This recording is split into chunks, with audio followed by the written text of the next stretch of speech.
The knock came at 9:17 in the morning, polite, quick, and unfamiliar. I was on the back porch, watering the plants my late wife once tended. My knees ached, and my hands didn't grip the hose as tightly as they used to, but it was one of the few routines that gave my days some rhythm. I heard the knock echo again and shuffled to the front door.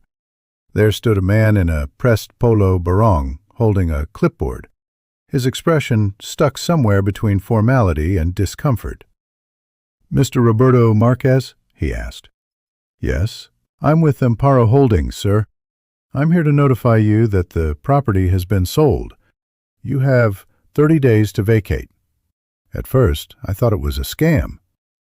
"This must be a mistake," I said, trying to steady my voice. "This house is under my son's name, yes, but I built it. It's mine." He didn't even blink, just handed me a paper with neat legal print and the weight of finality. My name wasn't on it anymore. The man gave a soft nod, almost apologetic, and left. The gate clicked shut behind him. The silence that followed was louder than any argument I've ever had. I stood there, barefoot on the tiles, heart pounding in a way that had nothing to do with age and everything to do with betrayal. I called Jacob. No answer. My boy, my only son, had taken the house I built with my hands and sold it without a word. I sat on the steps, feeling the weight of 70 years pressed down on my chest. My name is Roberto Marquez. I'm 70 years old. I used to lay bricks for a living, spent most of my life under the sun, building other people's homes while dreaming about the one I was creating for my own family. I met my wife Clara when I was 26. She was a school teacher, soft-spoken but with a fire in her when she believed in something. We didn't have much, but we made do. When Jacob was born, everything shifted. He was our world. Clara passed away when Jacob was 7. Cancer, fast and brutal. I buried her with hands blistered from work and eyes swollen from sleepless nights. Jacob held my hand at the funeral and whispered, "Don't worry, Papa. I'll take care of you someday." That promise stuck to my ribs like a prayer. I never remarried.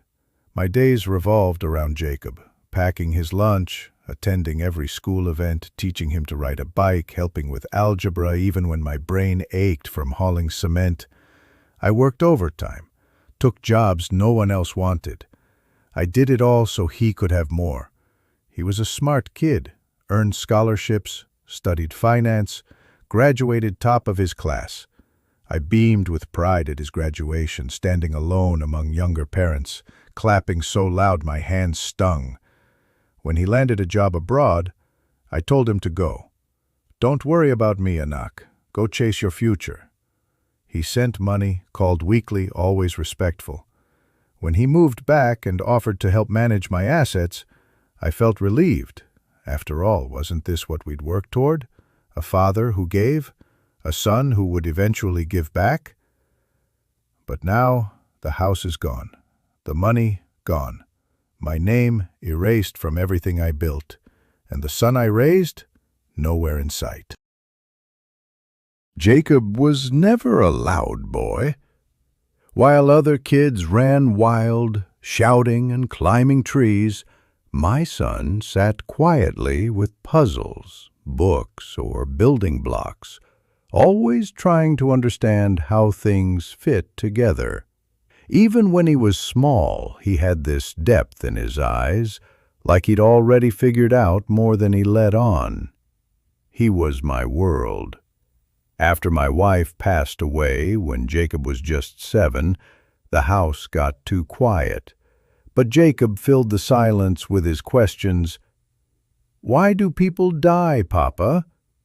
Do you think Mama's still watching us?"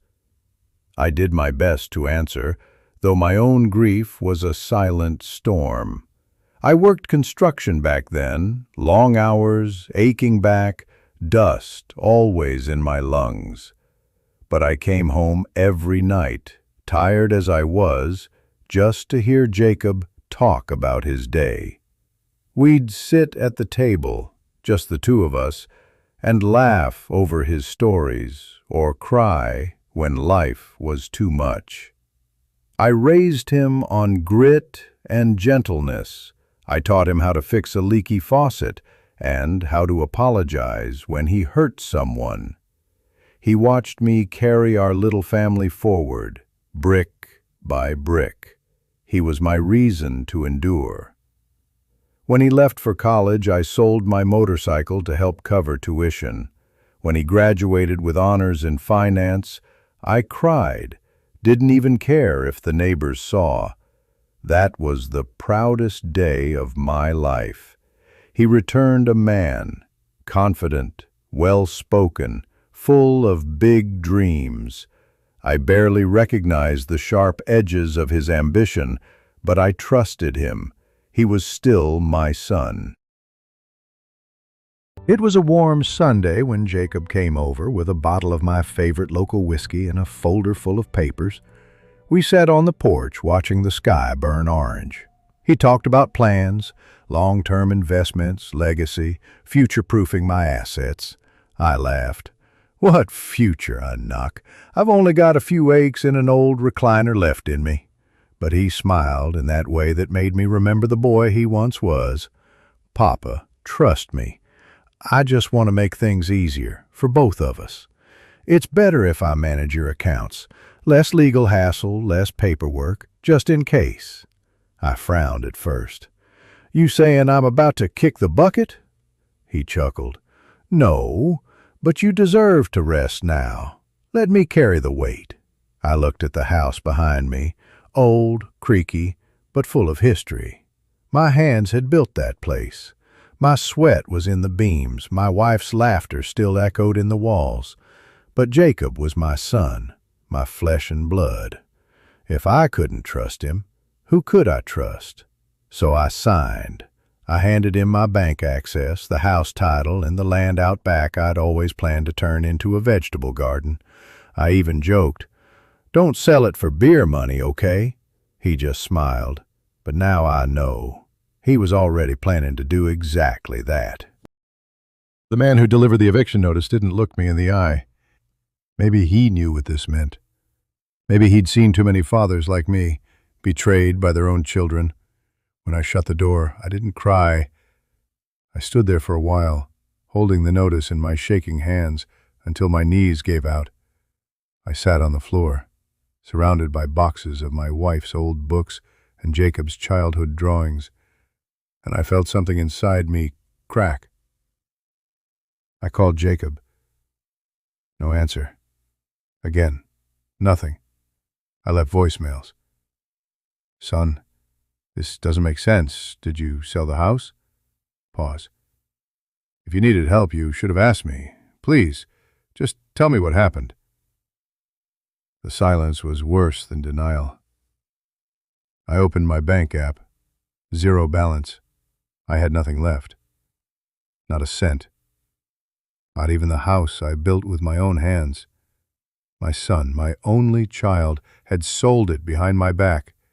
Every nail and beam of that house was now someone else's property. That night I couldn't sleep.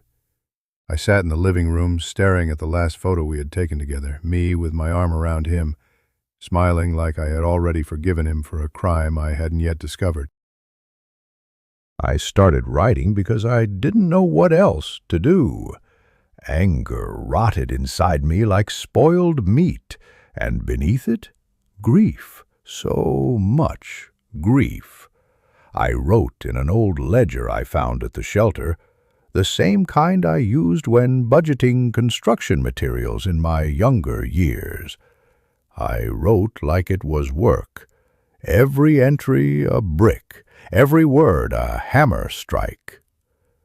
Jacob, you were the best thing I ever built. I gave up everything so you'd never feel the hunger I did as a child. And now you've taken the very roof I raised over your head. Some letters were full of fire. I should have never trusted you. You saw me as weak, as disposable. I was your stepping stone, wasn't I? Others felt more like confessions. I miss you, son. Even now, after everything, that's what makes this unbearable. I never mailed them. I kept them in a drawer, unsure if they were a monument or a grave. One morning I woke up with no food, no money, but one stubborn truth. Jacob had taken my home, but not my will. I walked to the Barangay Center to ask about odd jobs. I mopped floors, cleaned gutters, even lifted crates for a local market vendor who didn't care how old I was. A young teacher overheard me speaking to a child one day, correcting his grammar gently, helping him sound out a tricky word. She asked if I had ever taught before. I laughed. No, just raised a boy. She invited me to the Barangay reading program. I started tutoring kids who struggled to read. I taught them the way I taught Jacob, patiently, with love. It gave me dignity again, something I hadn't felt since I lost my name from the title of that house. Each lesson was a step back to myself. I was more than a man who'd been robbed. I was still a father, even if I had no son beside me. I found Jacob in Manila. A friend from the barangay, an old contractor like me, helped me trace him through an old client who mentioned his company. I saw him exit a shiny condo building one afternoon, laughing with people in suits. He looked comfortable, polished. The city had turned him into someone I no longer recognized. I stood across the street, watching, hands clenched. I imagined marching up to him, grabbing him by the collar, demanding he face what he'd done. I imagined leaking documents to the media. I imagined dragging him to court. I imagined hurting him. But I saw something behind his smile. Tension, guilt maybe, or fear. That's when I realized I didn't want to destroy him. I wanted to understand how my boy became a man who could steal from his own father and still sleep at night. And more than anything, I didn't want hate to be the last legacy I left behind. I chose the carinderia where we used to eat after Sunday errands. It wasn't fancy, but it held memories. Jacob begging for extra lumpia, me pretending not to notice how many spoons of rice he sneaked when I wasn't looking. I waited. The clock ticked. My coffee went cold. Then the door opened. He walked in slowly, eyes searching. When he saw me, he hesitated. The man who stole my world looked suddenly small. "Hi, Pa," he said. I gave a small nod, motioned to the seat across from me. My heart was a drum inside my chest, but I kept my voice steady. "You came." He didn't pretend to be innocent. "I was drowning in debt," he said. "Bad investments. The house was the only thing I had access to. I told myself I'd pay it back, but once it was done, I couldn't face you." I looked at him, hard. "So you left me homeless?" "I know," he whispered. "I hate myself for it." He pulled out a small envelope. "I bought a small house in Cavite. It's under your name. It's not much, but it's something." I didn't touch it. "You broke me, Jacob." He didn't look up. "I can't fix everything," he said, "but I want to start." I saw the boy again then, the one who once asked if he was enough to make me happy after his mother died. I remembered what it felt like to protect him. We didn't speak for a long while after he handed me the deed. The carinderia around us faded into a dull hum. All I could hear was the rush of old memories, my son's first steps, his graduation speech, the sound of his laughter when he used to sleep beside me during storms. And then the silence that had replaced all of it. I should have yelled. I should have pounded the table and screamed, "You ruined me," but I didn't. Instead, I asked him, "What made you come?" He looked at me, his eyes rimmed with exhaustion. The guilt wouldn't let me sleep, and I missed you. That did something to me, that word, missed. I thought I'd never see you again, I said, voice steady but quiet. I thought you were content to leave me to rot. He winced. I wasn't. I was ashamed. I told myself I'd come back when I could fix it, but the longer I stayed away, the harder it became.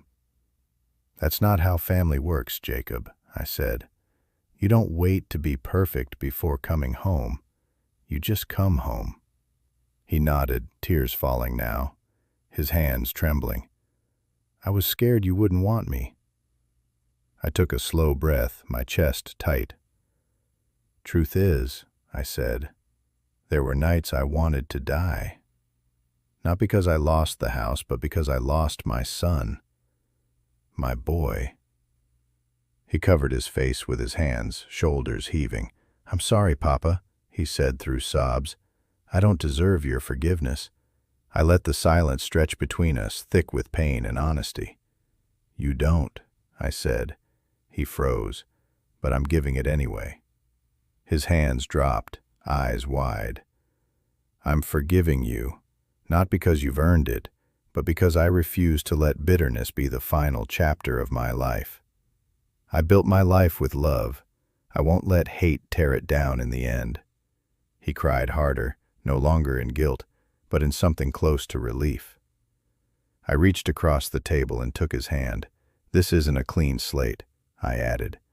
We won't go back to how it was, but we can build something new, if we both work at it. He nodded, too choked up to speak, and for the first time in years, I saw the man my son still had the chance to become. 3 months have passed since that meeting in the Carinderia. The new house in Cavite is quiet, modest, and nowhere near as beautiful as the one I built with my hands. But it has something that house lost long ago: peace. I wake early each morning and sit by the garden Jacob helped plant before heading back to the city. He visits once a week now, not out of obligation, but out of something deeper, something rediscovered. He doesn't come empty-handed. He brings me books, groceries, stories, and, more importantly, time. We talk. Sometimes about the past, sometimes about nothing at all. We don't pretend it didn't happen. The betrayal lives between us like an old scar. But like any scar, it no longer bleeds. It just reminds. One afternoon he sat beside me on the porch and said, I don't know if I'll ever forgive myself. I looked at him, sun on our faces, wind rustling the leaves. You don't need to, I said. That's my burden to carry. And in that moment I realized something. Forgiveness isn't a prize we give to others. It's a gift we give to ourselves, a release, a way to breathe again after drowning. I didn't get my house back, but I got something far more valuable. The man my son still had the chance to become, and the man I still had the choice to be. I chose peace. I chose love. And in the quiet aftermath of all that pain, I found the one thing I thought I had lost forever: hope.